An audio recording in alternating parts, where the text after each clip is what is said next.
Heart attack में pen होती है, बैठे बैठे पेन होती है। अच्छा, एंजाइना में कब होता है? चलने से पेन होता है, रुकने से पेन ठीक हो जाती है। जब 70, 80, 90 ब्लॉकेज हो, 70, एक आदमी बोलता है मुझे दौड़ने में दिक्कत है, तो कितनी ब्लॉकेज बोलूं? More than 70। एक बोलता है मुझे चलने में दिक्कत है, तो कितनी ब्लॉकेज बोलूं? More than 80। एक बोलता है मुझे नहाने धोने में दर्द है, तो मोर देन 90। और एक बोलता है मुझे बैठे बैठे दर्द है, तो 100%। याद रखिएगा, हार्ट अटैक मतलब है ब्लॉकेज इज इक्वल टू 100%। अच्छा, हार्ट अटैक धीरे धीरे होता है, सडनली हो जाता है? सडनली हो जाता है, सडनली। अभी का भी हो गया हार्ट अटैक, 5 मिनट पहले मिला, 5 मिनट बाद खत्म हो गया, हार्ट अटैक हो गई। कैसे हो जाता है आपको याद है? अब देखिए एक बार। अच्छा, एक आदमी हार्ट का पेशेंट है, उसकी कितनी ब्लॉकेज है? 80 ब्लॉकेज है। उसको हार्ट अटैक करना, 100 ब्लॉकेज ले जाना, कितने साल बाकी है अभी इसको? 10 साल बाकी है। पता चला 10 मिनट बाद हार्ट अटैक हो गया। एक आदमी तो हार्ट का पेशेंट ही नहीं है, उसकी ब्लॉकेज 60 है, 60% ब्लॉकेज है, वो हार्ट का पेशेंट भी नहीं हो तो दौड़ सकता है। अच्छा, उसको कितने साल लगेगा अभी हार्ट अटैक करने? 60 है, 100 जाना है, 40% बाकी है, 20 इयर्स बाकी है अभी। पता चला 20 मिनट बाद हार्ट अटैक हो गई। कैसे हो जाएगा हार्ट अटैक? आपको याद है एक पर्दा आपने बताया था हमने, ब्लॉकेज के ऊपर एक मेम्ब्रेन होता है, वो मेम्ब्रेन बर्स्ट कर जाता है। This is what heart attack is. देखिए आपको समझ आता है कि नहीं? ये 20% ब्लॉकेज है, दिख रहा है मेम्ब्रेन ब्लॉकेज के ऊपर। ये 40% ब्लॉकेज है, मेम्ब्रेन यहाँ पे है अभी। ये 60%, 70% ब्लॉकेज है, मेम्ब्रेन अभी भी है। और मेम्ब्रेन स्ट्रेच कर रहा है कि नहीं कर रहा है? करते करते एक दिन क्या होगा? मेम्ब्रेन बर्स्ट कर जाएगा, membrane will rupture, membrane will snap, membrane will burst. और जैसे ही मेम्ब्रेन बर्स्ट करेगा क्या होगा? यहां से केमिकल यहाँ आएगी, और यहाँ पे खून जा रहा है, इस खून में क्या होगा? ब्लड केमिकल मिलेगा, और केमिकल मिलते ही ब्लॉकेज हो जाएगी 100%। This is called heart attack. 100% blockage कितने देर में बना? 5 मिनट में। 0 से 80 आने लगा था 40 साल, और 80 से 100 आने में 5 मिनट्स, 2 मिनट्स। अब एक बात बताइए, हार्ट अटैक को रोकना कैसे है? आपका दिमाग क्या बोल सकता है? मैं आपको समझाता हूं, एक एग्जांपल सोच लीजिए। एक नोट का गड्डी है, नोट का गड्डी समझते हैं? नोट की गड्डी में रबर बैंड लगा है, मैं हर दिन उसमें नोट घुसाए जा रहा हूं, और जब रबर बैंड टाइट हो गई तो आपको मैंने पूछा क्या करूं कि रबर बैंड ना फट जाए, तो आप क्या जवाब देंगे हमको? नोट घुसाओ मत। आप ये पूछेंगे सर अभी तक रबर बैंड फट गया क्या? मैं बोला नहीं, अभी तक नहीं फटी है। आप बोलिए एक काम करना, कल से नोट घुसाना मत, देखना फटेगा नहीं। ये काम बात ठीक लग रहा है कि नहीं लग रहा है आपको? घुसाना बंद करो। और मैं एक स्टेप और आगे जाता हूं कि कुछ नोट निकाल लो कि रबर बैंड ढीला हो जाए। अब फटने का क्या चांस है? एकदम नहीं है। एंड यही बात मैं हार्ट के पेशेंट को समझाता हूं। मैं बोलता देखो अभी जहां तक चले गए चले गए, अब आप ब्लॉकेज को बढ़ाओगे तो एक ना एक दिन हार्ट अटैक होगा। कब होगा हम नहीं जानते, पर कभी ना कभी हो सकता है। आज 80 है, मालूम नहीं 90 में पर्दा फट जाए। ये पर्दा कब फटेगा हमको नहीं मालूम है। हर आदमी का पर्दा अलग अलग है, हर आदमी की मेम्ब्रेन अलग अलग स्ट्रेंथ की है। अब कब फटेगा नहीं मालूम, पर एक बात पक्का मालूम है कि आज से नोट घुसाना बंद कर दिया तो फटने के चांस कम हो जाएगा, और कुछ नोट निकालना चालू कर दिया तो। आपको क्या लगता है, लॉजिकल बात हो रही है कि नहीं? वो जो कारण है ब्लॉकेज का उसको हटाओ और बॉडी में सप्लाई फैट का बंद करो। अब हार्ट अटैक का chance is almost nil, almost nil. और यही बात मैं हार्ट के पेशेंट को समझाता हूं। आपको क्या लगता है, सही हुआ कि नहीं हुआ? कॉमन सेंस के बात यही बोलता है कि नहीं, ब्लॉकेज का कारण को हटाओ और खत्म करो बात। तो ये है हार्ट अटैक रोकने का उपाय। मैंने देखा है बहुत सारे पेशेंट ये करते नहीं है, वो खाना पीना गलत खाते रहते हैं, दवाइयां खाते हैं। कार्डियोलॉजिस्ट को पूछ भी लेते हैं कि डॉक्टर साहब मैं आपसे दवाई ले रहा हूं तो आपके अंडर में हो गया ना? डॉक्टर बोलता है हाँ मेरे अंडर में हो। बोलता है डॉक्टर साहब कभी हार्ट अटैक हो जाए तो आप कहां मिलोगे? मैं अभी ब्लॉकेज बढ़ा रहा हूं, आप सिर्फ हमको बताओ हार्ट अटैक के वक्त आप। अच्छा, कार्डियोलॉजी भी बड़ा खुश रहता है, बोलता है मेरा मोबाइल नंबर रखना, जब भी हार्ट अटैक हो मुझे इन्फॉर्म करना और मैं आपको बताऊंगा कहां पहुंचना है, और मैं भी वहीं पहुंचूंगा, फिर आपको बचाने की पूरी कोशिश करूंगा। पर हार्ट अटैक के बाद, हार्ट अटैक के पहले करने का कुछ जरूरत। आपको क्या लगता है, सही बात हो रहा है गलत हो रहा है? अरे हार्ट अटैक के पहले ही रोक लो ना कि हार्ट अटैक। पर मैंने देखा आजकल ऐसा ही कुछ हो रहा है। Anyway I don't want that. अच्छा एक बात बताइए, ये जो पेशेंट है जिसका ब्लॉकेज बढ़ रहा है, ये सब जानता भी नहीं है क्या क्यों ब्लॉकेज बढ़ रहा है। कार्डियोलॉजिस्ट के पास जाए तो उसको बता देना चाहिए कि नहीं किस लिए ब्लॉकेज हो रहा है। अच्छा, अगर हार्ट के हॉस्पिटल में आप चले जाएं तो वो लोग भी यही सब बात करेंगे ना आपसे? क्या लगता है, हाँ या ना? वो लोग क्या बात करेंगे? उनके पास दो प्लान है, एक है बाईपास सर्जरी और एक है एंजियोप्लास्टी। अच्छा, इतनी कॉमन सी बात है, ब्लॉकेज का कारण को रोको, वो इसको नहीं बता के बाईपास एंजियोप्लास्टी क्यों बोल रहे हैं? आपको क्या लगता है? आगे पहले कॉमन बात बताओ, फिर तो बाईपास सर्जरी एंजियोप्लास्टी की बात करते हैं। वो लोग चाहते नहीं है ये सब ज्यादा, वो बोलते हैं भाई हमारी बाईपास की काम अच्छी। अच्छा, वो लोग कैसे ले जाते होंगे आपको उस तरफ? मैं आपको समझाना चाहता हूं कैसे ये सिस्टम बन गया कि वो बाईपास एंजियोप्लास्टी की तरफ चले जाते आदमी। मैं आपको समझाता हूं। एक आदमी है, ऑर्डिनरी आदमी है, खाने में खूब चर्बी खाता है, उसको क्या मालूम इससे ब्लॉकेज होता है, सिगरेट उगरेट पी रहा है। एक दिन चलते चलते वो देख रहा है जब मैं स्पीड लेता हूं मेरे को यहाँ पे दर्द हो जाती है, फिर मैं रुक जाता हूं, दर्द ठीक हो जाती है। कितनी ब्लॉकेज है? 80। चलने में स्पीड लेते ही दर्द हो रहा है, जब वो दादर चढ़ता है, सीढ़ियां चढ़ता है, उसको दर्द होता है। तो कितनी ब्लॉकेज हो गई? 80। अच्छा, वो बताएगा क्या किसी को? सोचता है कि अभी तो मैंने फील किया है, अगर घर में जाके बता दूंगा घर वाले परेशान हो जाएंगे। एक तो ऐसे ही वो परेशान है, इतने सारे कॉम्प्लिकेशन है घर पे, और मैं ये भी बता दूं तो झंझट हो जाएगा। बताता नहीं है। कितने दिन तक नहीं बताता है? 2, 4, 6 महीने तक वो खींचता रहता है। क्या करता है? जब भी स्पीड लेने का काम होता है बोलता है मैं धीरे धीरे जाऊंगा, आप छोड़ दो, चल जाने दो। जब दादर चढ़ना होता है तो धीरे से चढ़ता है, सामान उठाना होता है नहीं उठाता है। पर धीरे धीरे पता चल जाता है। एक दिन वाइफ बोलती है आप स्पीड में चलिए, पेशेंट बोलता है मेरे से स्पीड नहीं चला जाता। बोला क्यों? बोलता मेरे को यहाँ दर्द होती है। वाइफ बोला आपने कभी बताया नहीं? बोलता नहीं, वो तो थोड़े दिन से हो रहा है ना, कुछ दिनों से। वाइफ अब छोड़ देगी वाइफ या नहीं छोड़ेगी? वाइफ बोलती चलो कल डॉक्टर के पास जाएंगे। तो लोकल कार्डियोलॉजिस्ट के पास पहुंच गए।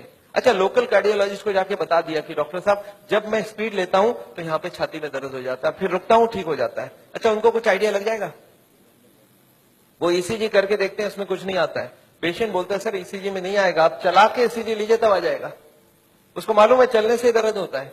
तो डॉक्टर स्ट्रेस टेस्ट कराता है, उसमें खराबी आ गई। अब इसका मतलब क्या हो गया? हार्ट की बीमारी है या नहीं है?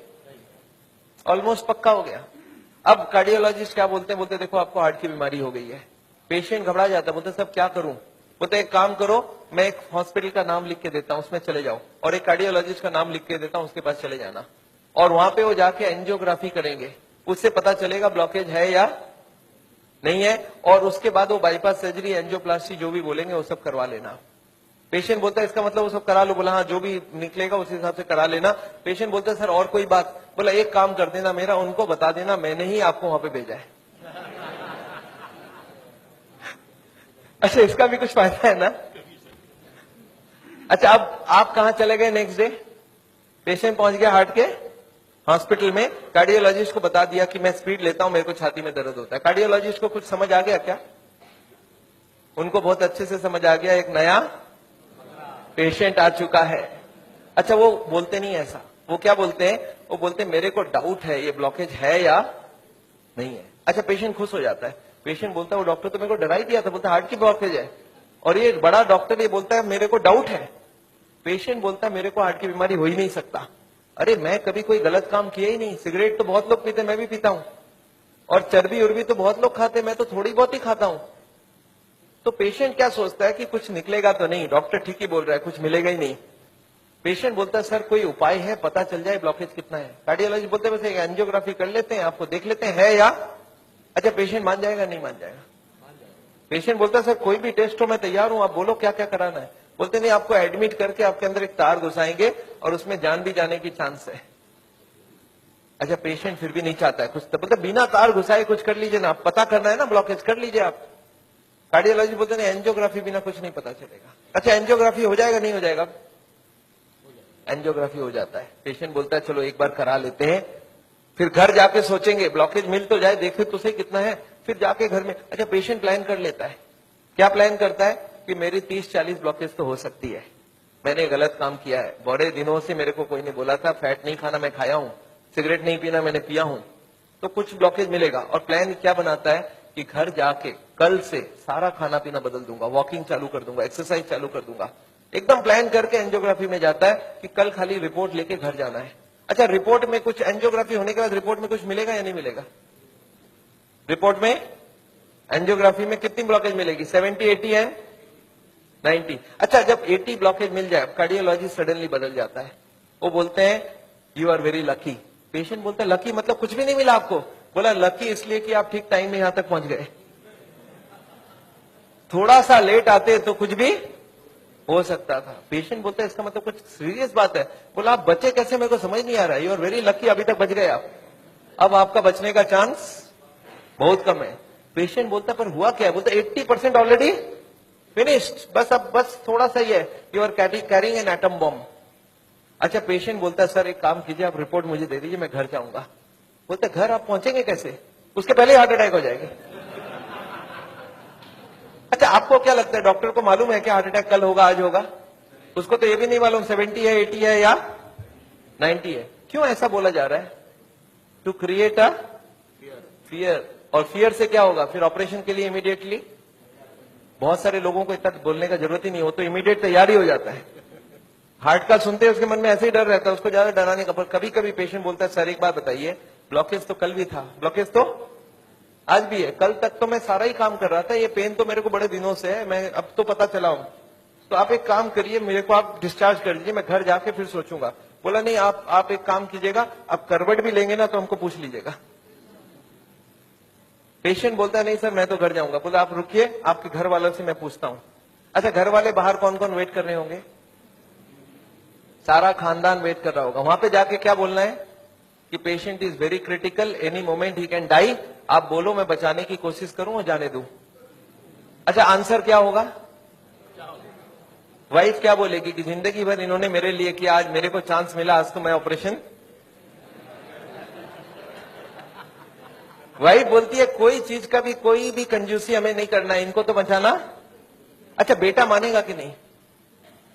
एक बेटा बड़ा समझदार होता है, बोलता है डॉक्टर को, डॉक्टर साहब एक बात बताइए, मैंने सुना है कोलेस्ट्रॉल की वजह से ब्लॉकेज होता है, इनका कोलेस्ट्रॉल हाई है, तो क्या करूं कि कोलेस्ट्रॉल कम हो जाए? खाने पीने में क्या क्या चेंज लाना चाहिए? अच्छा, कार्डियोलॉजिस्ट मान जाएंगे इनसे बात में? वो बोलेंगे you are wasting my time, he is dying and you are talking all this rubbish. अच्छा, तब तक और जितने परिवार वाले बोले नहीं नहीं ऑपरेशन होना ही चाहिए। मेरे एक पेशेंट ने बोला डॉक्टर साहब मेरे साथ पूरा ऐसे ही हुआ, मैं तो खाली एक बार टेस्ट कराने गया था और उसके बाद वो ऑपरेशन करके ही भेजे मेरे को वापस। मेरे एक और पेशेंट थे, बोले सर मैं फिर भी नहीं कराया, मैं निकल आया। मैं बोला आप निकले कैसे? बोला मैंने बोला मैं तो नहीं कराऊंगा, मुझे घर जाना है। वो बोले नहीं आप घर भी नहीं पहुंचेंगे। मैं बोला मैं लिख के देता हूं, मैं पहुंच जाऊंगा। फिर मैंने लिख के भी दे दिया, फिर भी वो जाने नहीं दिया। फिर मैंने लास्ट बोला, मैंने बोला देखो मैं करने तैयार हूं, पर प्रॉब्लम है मेरे पास पैसे नहीं है, आप फ्री का कोई ट्रीटमेंट हो तो करवा डालो। तब इन्होंने बोला कोई प्रॉब्लम नहीं है, आप घर चले जाओ। फिर मैं जब घर जाने लगा तब फिर से बुलाया उन्होंने, बोला अब आप एक बार बताओ ये इतने पैसे आप कितने दिन में इकट्ठा कर सकते हो? तब मैंने बोला देखिए मुझे प्रॉपर्टी बेच के आना होगा, 2 महीना लगेगा। फिर मुझे 2 महीना उन्होंने टाइम दे दिया। बोला अब कोई प्रॉब्लम नहीं है, 2 महीने बाद ही ऑपरेशन होगा। आपको समझ आ रहा है ऑपरेशन कब रुक सकता है? दिस इज, मैं ये नहीं बोलूंगा सारे जगह एग्जैक्टली यही हो रहा है, पर इसका ही कुछ छोटा मोटा रूप ये हॉस्पिटल का सिस्टम है। पर एक बात मैं जानता हूं, हॉस्पिटल को ये चॉइस देना चाहिए पेशेंट को। देखो the blockage is so much, these are the reasons. आप देखो क्या चाहते हो। आप अगर अपने आप को बदलोगे तो ऑपरेशन रुक सकती है। आप नहीं बदलना चाहते हो तो मैं ऑपरेशन कर दूं, उसके बाद जाके बदलने का कोशिश करो। But the hospitals don't give chance. उनको मालूम है ये एक मौका है, ऑपरेशन कर लेते हैं, बट उसके बाद भी उनको यही करना पड़ेगा। लाइफस्टाइल चेंज तो पेशेंट को फिर भी करना पड़ेगा। मैं जानता हूं हार्ट के पेशेंट्स को मैं 3 चीज देखते देखा हूं, एक तो दवाइयां हैं, एक बाईपास और एक एंजियोप्लास्टी। ये दवाइयां मैं आपको एक बार समझाना चाहता हूं दवाइयां क्या काम करती है, और another 10 minutes I will take. देखिए ये ट्यूब है जिसमें कोई ब्लॉकेज नहीं है और ये 80-90% ब्लॉक है, दिख रहा है आपको?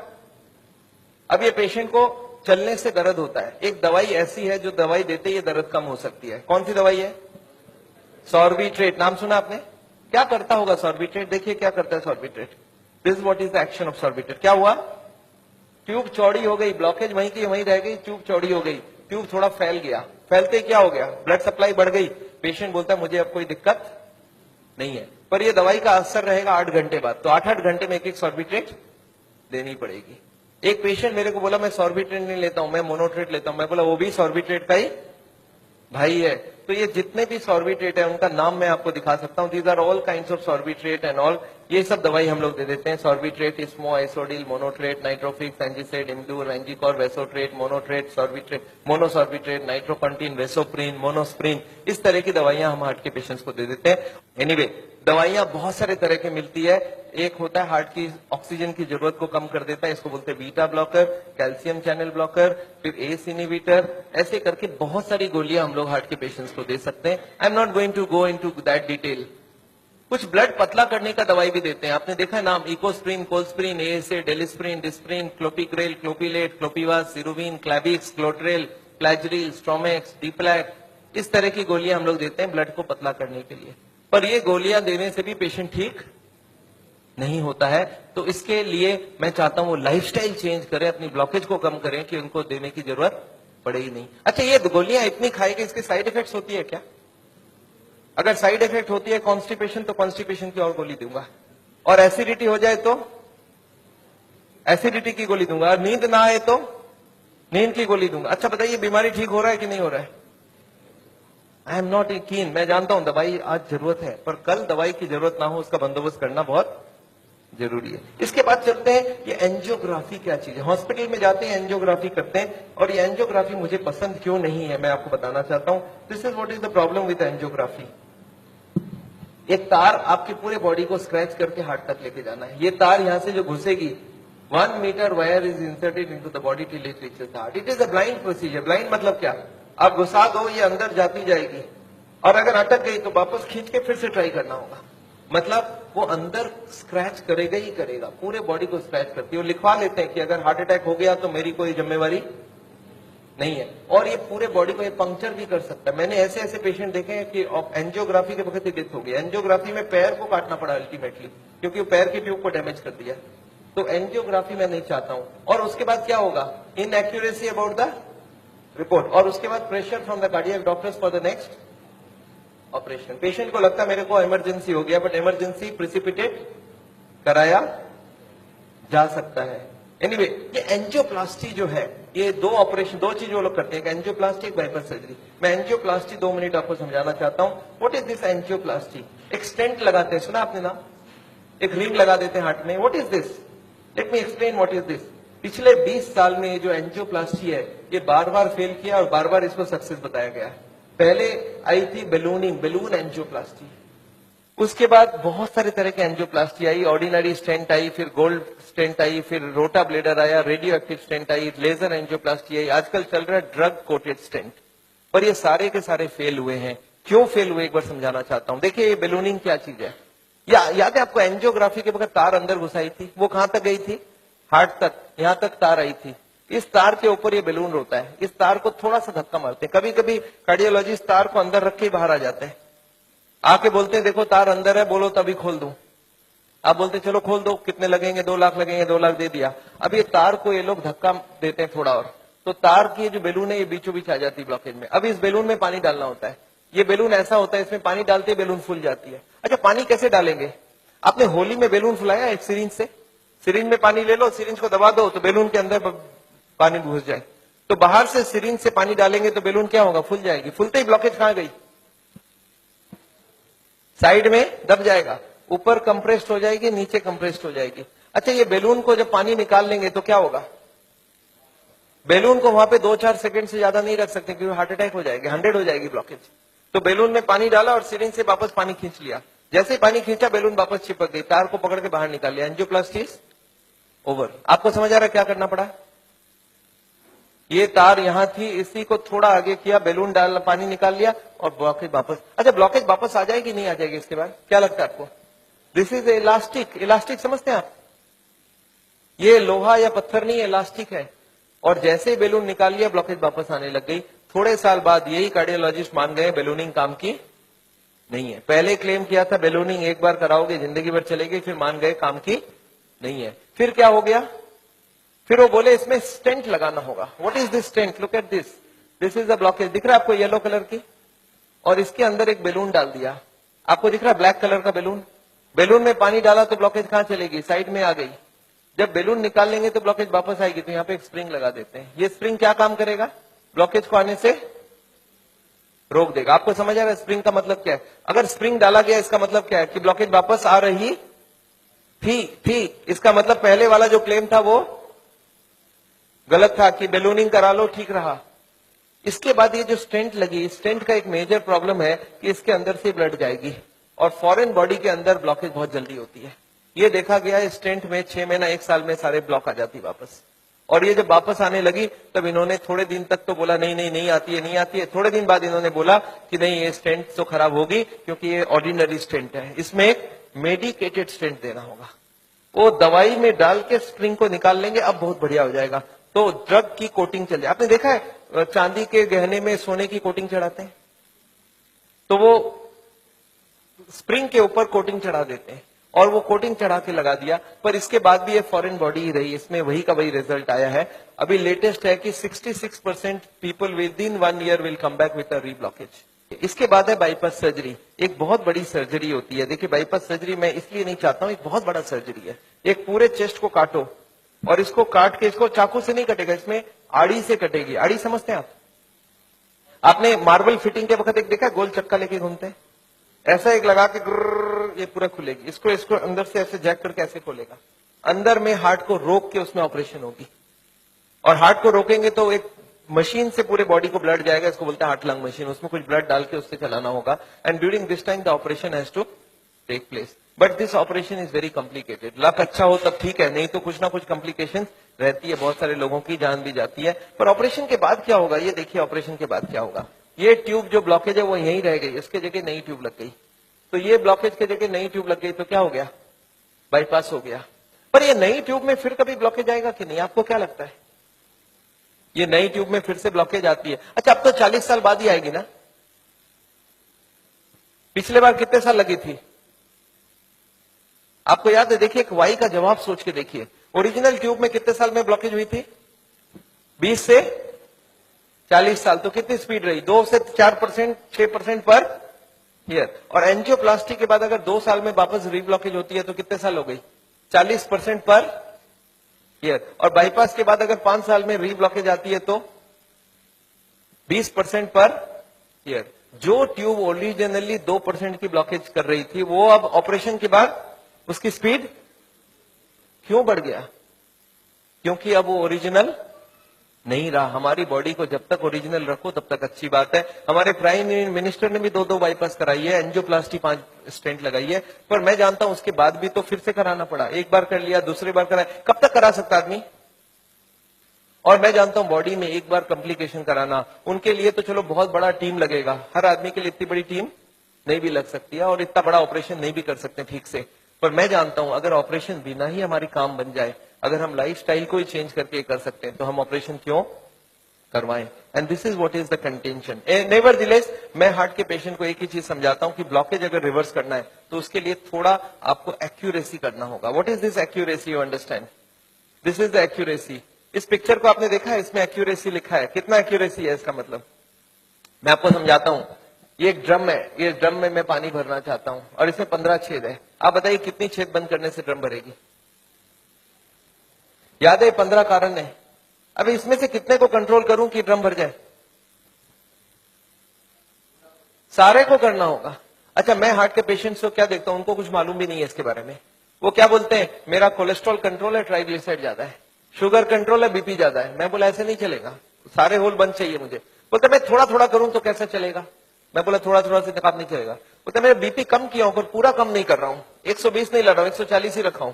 मैं बोला नहीं चलेगा, मुझे सारे फैक्टर्स एक साथ कंट्रोल चाहिए। हाँ इसके लिए शुगर, बीपी, कोलेस्ट्रॉल, ट्राइग्लिसराइड आपसे कम नहीं हो रहा, मैं दवाई देके कम कर देता हूं। पर स्मोकिंग आपको पूरा ही बंद करना होगा, खाने में तेल आपको बंद करना होगा, एक्सरसाइज आपको करना पड़ेगा, ओवरवेट कम करना होगा, खाना पीने में फाइबर ज्यादा डालना होगा। अच्छा ये सब संभव है क्या लोगों के लिए?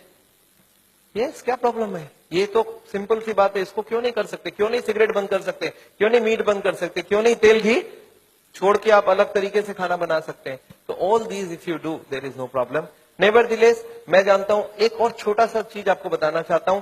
अभी एक और नई जो टेक्नोलॉजी आ गई है, आदमी को मैं सोचता था बिना काटे कुछ हो सके। ये हमारी कुकिंग की क्लास है, this is a cooking class. मैं हार्ट के पेशेंट्स को ट्रेनिंग देता हूं।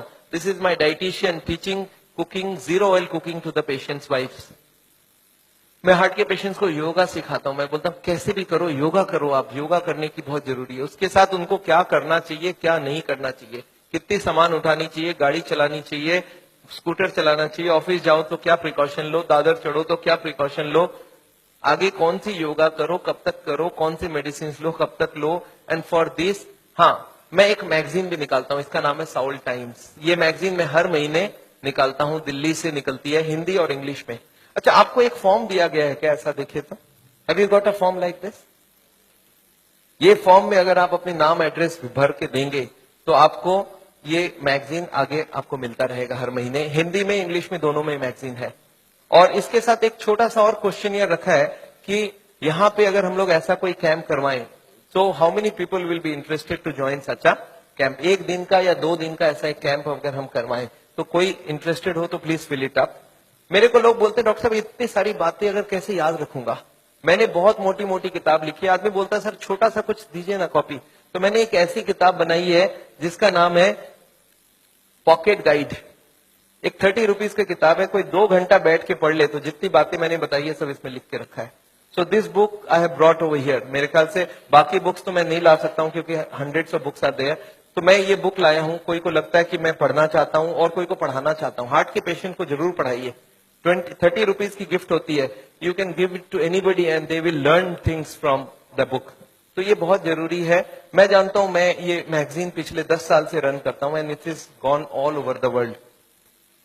मैं एक नई टेक्निक आपको इसी वक्त बताना चाहता हूं। There is a new machine which has come which can open the collaterals. देखिए कोलैटरल्स का क्या मतलब है, ये ब्लॉकेज है। बाईपास सर्जरी में क्या करते हैं, एक नई ट्यूब लगा देते हैं। इसमें क्या करते हैं, जो हार्ट की ये ब्रांच है और ये ब्रांच है, इनको जोड़ देते हैं आपस में। And there are so many small tubes, जो इसको जुड़ जाए तो ब्लड यहां से आने लगे। ये जो छोटे छोटे ट्यूब है, ये मैंने बोला था स्पोर्ट्समैन चालू करके रखते हैं, और स्पोर्ट्समैन चालू कर दिया तो क्या हो गया, उसके पास 2 सप्लाई हो गई, एक तो ये ओरिजिनल है और एक साइड वाली भी है। इसको बोलते हैं कोलैटरल। बैंक में आपने लोन लेते हुए देखा है कभी, कोलैटरल्स बोलते हैं। कोलैटरल मतलब क्या, कि ये फेल हो जाए तो दूसरा कोई होना चाहिए। तो ये कोलैटरल्स भगवान ने हमें दे के रखा है। ओरिजिनल तो था ही था, एक कोलैटरल भी देके रखा, कभी ये फेल हो जाए तो ये चालू करना। अच्छा, ये अगर चालू हो जाए बिना ऑपरेशन के तो इससे अच्छा कुछ नहीं हो सकता। And this is a new machine, new technology which has कम। देखिए हमारे मेडिकल साइंस की टेक्नोलॉजी बिना कांटे वाली टेक्नोलॉजी है। ये देखिए ये ट्यूब्स है जिसमें कोई कोलैटरल्स चालू नहीं है, और ये है ट्यूब्स के सारे कोलैटरल्स चालू हो गए। आपको समझ आ रहा है डिफरेंस दोनों के अंदर?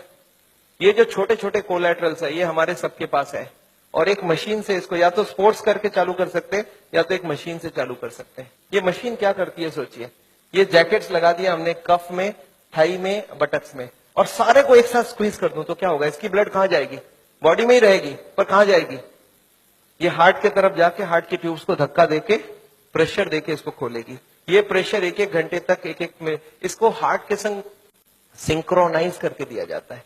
सिंक्रोनाइज मतलब हार्ट जब पंप करे तो मशीन पंप नहीं करता है, जब हार्ट पंप करके रिलैक्स करने लगे, जब पूरी ब्लड वापस आती है तो वो स्क्वीज करके सारे ब्लड को एक साथ भेजा जाता है।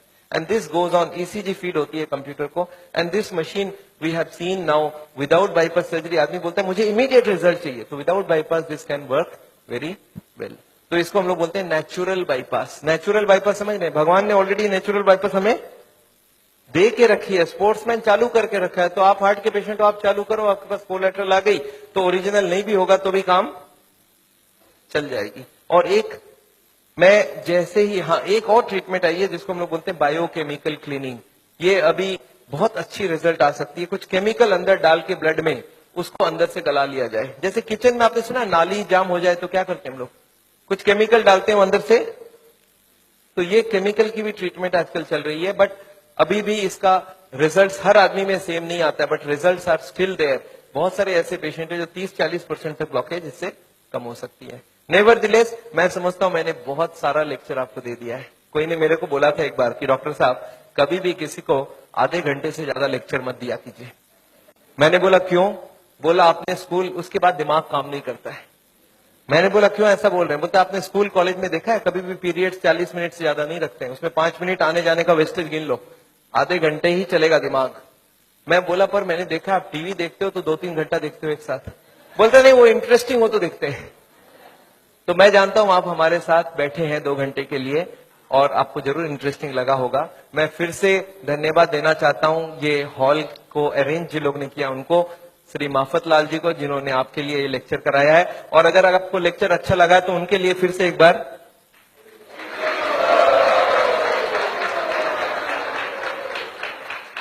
एनीवे मैं जानता हूं मैंने लेक्चर तो खत्म किया है और मैं चाहता हूं कि आपके पास अभी भी कुछ क्वेश्चंस जरूर होंगी। मैं कैंप भी करता हूं और मेरी बंबई में जुहू में एक क्लिनिक भी है जहां पे हर वक्त डॉक्टर है और ये मशीनें वगैरह भी है।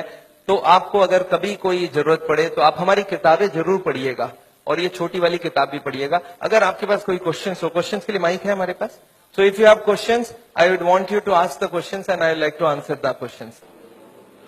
You don't cover the effect of the alcohol. Yes, very important thing. Alcohol.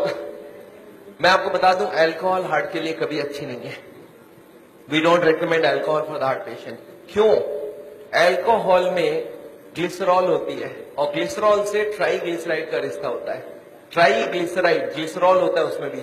तो अल्कोहल में एल्डिहाइड ग्रुप है और ग्लिसरॉल में एल्डिहाइड ग्रुप है और ये दोनों एक दूसरे से एक्सचेंज हो जाती है। जब भी कोई अल्कोहल ले तो उसका ट्राईग्लिसराइड 40-50 तक बढ़ जाती है। तो अल्कोहल कभी हार्ट के लिए अच्छा है ही नहीं।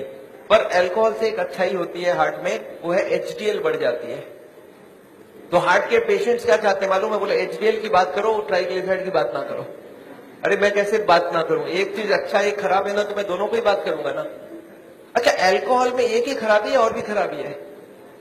मैं आपको गिनाता हूं अल्कोहल की खराबी। एक तो अल्कोहल से स्टोमक खराब हो जाता है, गैस्ट्राइटिस हो जाता है, लीवर खराब होता है, इसको बोलते हैं सिरोसिस ऑफ द लीवर। सुना आपने नाम? अच्छा अल्कोहल से नर्वस सिस्टम खराब होती है, आपने सुना है? अल्कोहल पी के एक्सीडेंट करके लोगों को मार डाला लोगों ने, सुना है सब? तो अल्कोहल से पैसे भी खराब होते हैं, आपको मालूम है क्या? अच्छा अल्कोहल से एडिक्शन होता है, ये बात मालूम है आपको? एडिक्शन मतलब क्या है? जिसको अल्कोहल पीने की आदत पड़ जाए वो मारपीट करके भी अल्कोहल पिएगा, हर दिन पिएगा। एक आदमी मेरे को बोला सर सबको ही नहीं होता है ऐसा। मैं बोला जो जो हो चुका है उसको जाके पूछो कि आप जब शुरू किए थे तब हर दिन पीते थे क्या? बोलते नहीं मैं तो पहले एक ही बार पीता था, कभी जिंदगी में एक बार पिया पहले बार, फिर महीने में एक बार पिया, फिर हफ्ते में एक बार पिया, फिर हफ्ते में 3 बार पिया, फिर धीरे धीरे अब हर दिन पीने का आदत हो गया है। तो कौन गारंटी दे सकता है आप उसी एडिक्शन में नहीं जाओ? अल्कोहल में परिवार को बड़ा टेंशन रहता है, वाइफ सबसे ज्यादा दुखी होती है। जब हस्बैंड शराब पीता है तो वाइफ सबसे ज्यादा दुखी होती है। अच्छा बच्चे तो अच्छा चीज सीखते हैं आपसे, बच्चे भी बहुत दुखी होते हैं कि पापा को सिगरेट पीने देते। दो ही होता है, बच्चा दो ही काम करता है, या तो पापा की तरह पीना चालू करता है या तो पापा को जिंदगी भर नफरत करता है, क्योंकि उसको अल्कोहल या तो पसंद हो जाएगा तो वो पीना चालू कर देगा, वो भी बिगड़ेगा। अच्छा मेरे को कभी कभी लोग बोलते हैं सर पर मैंने देखा है कार्डियोलॉजिस्ट बोलते हैं थोड़ा बहुत पिया करो। मैंने बोला अच्छा एक काम करना, उस कार्डियोलॉजिस्ट को जाके पूछना कि सर ये अच्छी चीज है क्या? बोला हाँ अच्छी चीज है तब ना हमको बता रहा है। मैं बोला उसको पूछना कि अपने बेटे को और अपनी बीवी को पिलाना चालू किया क्या हर दिन? बोलता नहीं मेरा बेटा पिएगा तो निकाल दूंगा घर से। अच्छा अपने बेटे को घर से निकाल दोगे पीने से और हमको आप बोल रहे हो पियो? आपको क्या लगता है लॉजिक बहुत अच्छी है कि खराब है? कोई भी कार्डियोलॉजिस्ट को यहाँ हाथ लगा के बोलने बोलिए कि हाँ ये अल्कोहल बहुत अच्छी चीज है, मैं अपने बच्चों को पिलाऊंगा, अपनी वाइफ को पिलाऊंगा, तब तो मैं मान जाऊं। कोई कार्डियोलॉजिस्ट तैयार नहीं है। पर पेशेंट्स के लिए घूस देना समझते हैं? घूस देना, ब्राइब करना समझते हैं? ब्राइब होने से बहुत काम हो जाता है। तो पेशेंट को ब्राइब देकर रखते हैं कि पेशेंट बोलेगा डॉक्टर मेरा बहुत बढ़िया है, सारा चीज अलाउ कर देता है। But very bad, alcohol is never good for the heart. Yeah any more questions? Garlic मैंने एक क्वेश्चन यहाँ पे लिख के रखा है, कैन आई टेक, कुछ फ्रीक्वेंटली आस्क्ड क्वेश्चंस लिखा, can I take garlic? Garlic heart के लिए अच्छा है, गार्लिक हार्ट के लिए अच्छा, पर नेसेसरी नहीं है जो नहीं खाता उसको ही खाना होगा। ऐसे हजारों फूड है जो हार्ट के लिए अच्छा है, तो you can take any of this food. पर एक आदमी मेरे को बोला सर सिर्फ गार्लिक खाऊंगा मेरा ब्लॉकेज ठीक होगा कि नहीं? मैं बोला नहीं, जितने खराब वाले आइटम है सब बंद करने होंगे, जितने अच्छी वाली सब चालू करनी होगी। तो ऐसा नहीं कि गार्लिक इज अ पैनासिया, पर garlic is definitely good, cholesterol को कम करता है। Yeah yes ma'am. CT angiography Bombay में बहुत सारी जगह, मेरे ख्याल से कम 20 मशीनें लग गई है। हम जहां करवाते वो चित्रा करके है दादर में, दे चार्ज 6,000 रुपीज। तो ये सीटी एंजियोग्राफी का लिए आपको अगर एड्रेस चाहिए, हमारी क्लिनिक का एड्रेस आपके पास है already, you call them up, they will give you the details. Okay So what is good cholesterol And what if you have in the range of good cholesterol is higher than the normal range? So how does it affect the heart and what is? See, good cholesterol को good क्यों बोला जाता है? It goes to the blockage, picks up the cholesterol and takes it out. So good cholesterol, if you can increase, it is wonderful. We want more than 40. तो good cholesterol बढ़ाने का कोशिश करिए, और इसके लिए बाजार में नहीं मिलता है. आप हमको ये नहीं बोल सकते सर 2 किलो मेरे लिए मंगवा दीजिए. गुड कोलेस्ट्रॉल आपकी बॉडी बनाएगी अगर आप खाना पीना ठीक रखेंगे. So is good cholesterol anyways related to fat also? I mean, it is coming from fat plus protein. Hare Krishna, Prabhuji. This is Dr. Anuj here. I have done lot of your patients. I have done echoes of those patients at Chitra Scan. Okay. And let me tell you, I'm a cardiologist and I really loved your lecture. It's Thank you, an sir. amazing talk that you gave. And I pray that we do something together with all the malpractice. I'm very much aware of what is going on. And